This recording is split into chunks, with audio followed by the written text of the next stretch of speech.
Okay, we are at the end of our adventure in this fall session with our final lesson. So let me just review things very quickly on the board here. These are the approximate temperatures because we use the cone system to define our temperature targets. These numbers are just approximations, but it gives you an idea of where we've been. And you'll notice that I'm starting at the top temperature, which is our glaze temperature here at OASIS. We call it cone 5, which is very similar to cone 6. So you have seen on your jars that it says cone 5 or 6. And they're so close, like cone 6 might be 2158. It might be something weird like that as a target temperature. But they're so close that we refer to high fire glaze temperatures as cone 5/6. Low fire glazes, coming down from 2150 way down to 1860 Fahrenheit, we call that cone 05. Now instead of 5, it's 05. Notice the big difference in temperature. So at low fire temperatures, you've got to remember that anything with a 0 in front of it means that it's in the low temperature range of ceramics. We bisque fire slightly lower, typically at 1850. So notice that 05 is a hotter temperature than 06, which is our bisque temperature. And we also fire our decals that come out of our laser printer here at the same bisque temperature. Jane's decals, which you will see in the Zoom class, and you may have seen them before, are specialty thing. So there are all kinds of decals, and you have to pay attention if you're purchasing decals, what temperature they fired to. I fired hers at about 1420, which is 016. So 05, 06, 016. So they're going down in temperature with these number systems appearing to get larger. And everybody says O instead of 0, even though technically that's a 016. We say 016. Finally, which is our lesson today, is gold luster and mother of pearl. MOP is the abbreviation you'll see a lot. And that's way down here at 1320 or cone 018. So when you start with a any glaze product or firing system, you have to start with your finish fired maximum at the high temperature end of the range, and then you can fire down multiple times depending on the processes and techniques you want to use. You can never go back up because you will burn out anything that happens in these lower temperature ranges if you take it back up to the high temperature range. And it may not burn out completely. It may do something very unpredictable. So you can always fire down in temps, but you can never fire back up. Okay, so given all that, we now have a finished fired object that has gone through all of its steps of bisque firing, glaze application, glaze firing, decal application, decal firing, and now we're going to go on to gold luster, okay? Before that happens, I like to finish the back side of the ceramic. When you fire, and this is a good example right here, you will see that little bits of the kill wash that's on the shelves that protects the shelves from things sticking may be attached to your piece. We grind that off in a couple of ways. I'm going to show you really quickly. So usually I say get a little chunk of these broken kill shelves and a little bit of water and wet grind to get rid of the wash. And it should come off pretty easily. If you have a big glaze stick, you will have to get the Dremel tool out and grind it with the Dremel tool, okay? This can do a good job. This will scratch your glaze. If you should slip and slide off onto the glaze, you'll leave a big scar mark wherever you hit it because this is harder than your glass. So be careful when you're using this. Another thing that's really nice to do as a backup, I'm going to do this one later, is use wet, dry sandpaper. So this is a 400 grit silicon carbide wet, dry sandpaper. It's very fine. It doesn't even feel like sandpaper, but it's a good polishing compound so that after you've done your coarse grinding to remove the wash, which this will not remove, you can go back in, and this is still wet and my paper is wet. You can hear it sounds like sandpaper, but what this does, and that little bit of abrasive that's coming from the grit that's on your paper will transfer and act as a polishing medium. And when you do this as a secondary thing, this becomes as smooth as a baby's behind. It's really quite lovely as compared to the stuff that you don't use. So this is just something you can do if you're really particular about finishes. It actually helps when you polish that surface. It acts as less of an abrasive against any surface that your finished piece might be sitting on. If you slide this across, you still may have some rough spots that haven't been ground off that can mar a glass top table or a wood top or melamine surface. Okay, so you can get this at Home Depot or any good hardware store. This is 400 grit. There's also 600 grit. I think 400 is fine for the purposes. So I have my finished fired piece. I am ready to apply gold luster. Now, gold luster has some conditions that require hyper cleanliness. So first of all, your hands need to be free of any lotion that you may have on them. Make sure that you wash your hands soap and water before you get started on this. And I use rubbing alcohol to prep my piece, which a lot of people will tell you not to use, but I will tell you that it works. And a lot of people do the same thing that I'm doing right now. So I'm going to take some rubbing alcohol and a paper towel, and I'm going to make sure that the areas that I want to apply the luster to are clean and grease-free.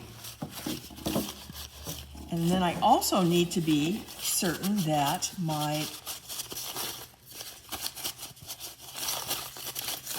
areas that I'm going to luster are free of lint. All of these things can affect the outcome of your gold luster.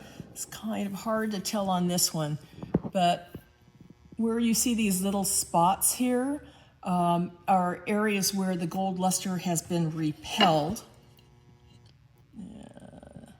because of uncleanliness, especially this example right here. This area was very unclean, and you can see how it pushed away the material. This is a blue luster that I can't even remember the name of, that I don't have anymore. So the luster will reflect the glaze underneath it.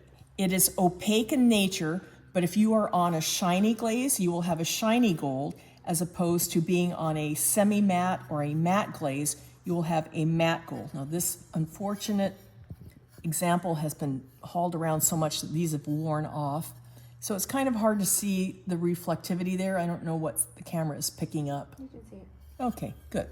So I'm going to go ahead. I do have a shiny glaze here. I've cleaned my hands. I've cleaned my piece.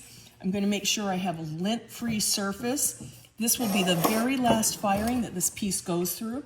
This is my gold luster. This jar is probably costing about $35 to $40 right now. A little bit of this goes a long way. And it's in an oil-based medium that has a very intense fragrance, aroma, smell. You choose your description of this. It is toxic. Don't breathe these fumes. Work in an open air environment. I am going to use a dedicated brush. So these brushes are used only for gold or silver luster. They are clean by way of a two system that I will show here of my alcohol. Doesn't matter if your alcohol is 70% or 90%.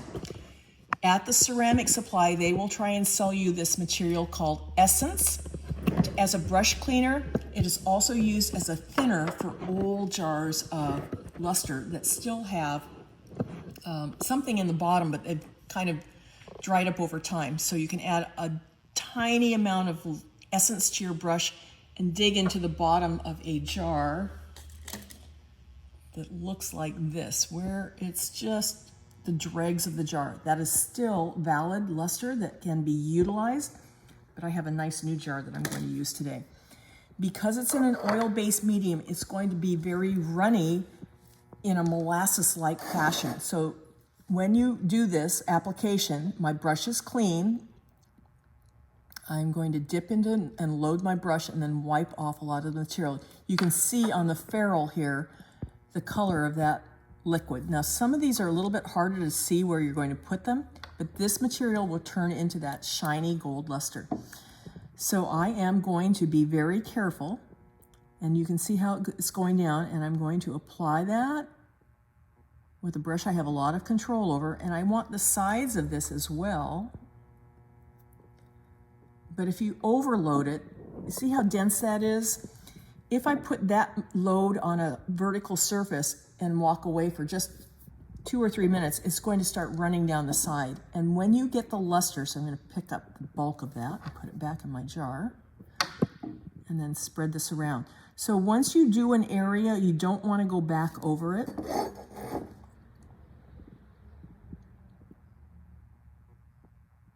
Okay, and once I do this, I'm also going to have to be careful how I handle this piece to brush the rest of my little medallions, okay? And when it dries, you're ready for firing. Now, it's very sticky. In the meantime, you want to be working in a dust-free environment, and you don't want this sitting around for a long period of time before it comes in for firing. So I'm going to finish applying my luster, but when I am done, I'm going to clean my brush very well. I'm going to remove as much from the ferrule or from the bristles as possible by putting it back in the jar, keeping this closed as much as you can because it will evaporate. And then I have my 2-step cleaning system here. I'm going to rinse my brush and try and get that ferrule softened up, and use my paper towel to wipe that ferrule clean. So you can see there's a little bit of residual luster. And then I'm going to go into my second cleaning, and you shouldn't see the discoloration in the water like you do this, the alcohol like you do in the first rinse. So do a 2-rinse system and then dry your brush. Now this brush is still wet from the alcohol immersion, and I can't use it until it's completely air dried. So I'll have to wait. If I want to use this brush again and continue on my work, I will have to wait until it dries. I can hit it with a hairdryer. Cautions. You're going to forget where you put this if you are just doing small areas. And if you get it someplace where you don't want it, like here is some dried luster, you can use alcohol to remove that. It will melt this,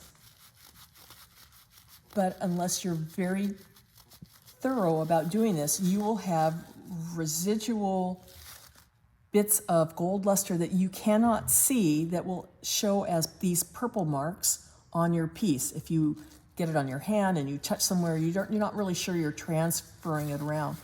So if that happens, there is a material called Gold Off that you can get at the ceramic supply that will erase marks like this after the firing. I don't have any of that. I know several of you have used that and it works very effectively. I just don't have any with me. So I'm not going to let this sit around for a long time after I finish all of my luster applications. We have a deadline. I'm going to do 1 gold luster firing for everybody, and that is going to happen on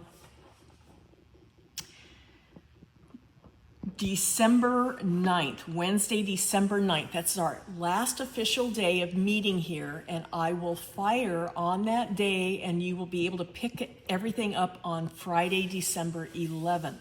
Okay, so I'm not going to do this luster firing because I know a lot of you are still making pieces.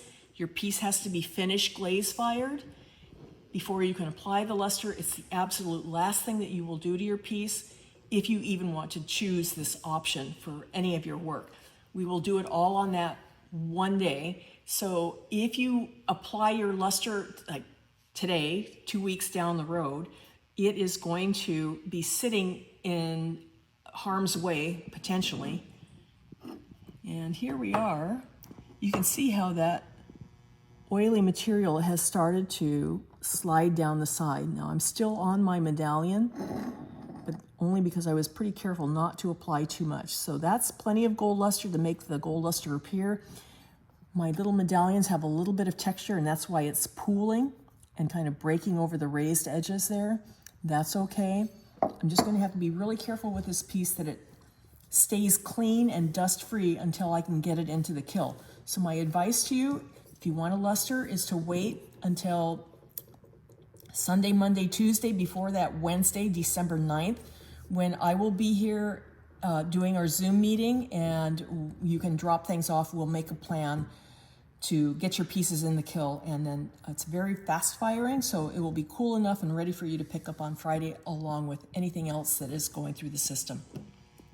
Okay, it's been a pleasure. Thanks for joining me this session. I hope you all stay well through the holidays. Happy Thanksgiving, because I know that's coming up, and then we'll be back here in January doing something. We'll see what it is. Have fun. Bye.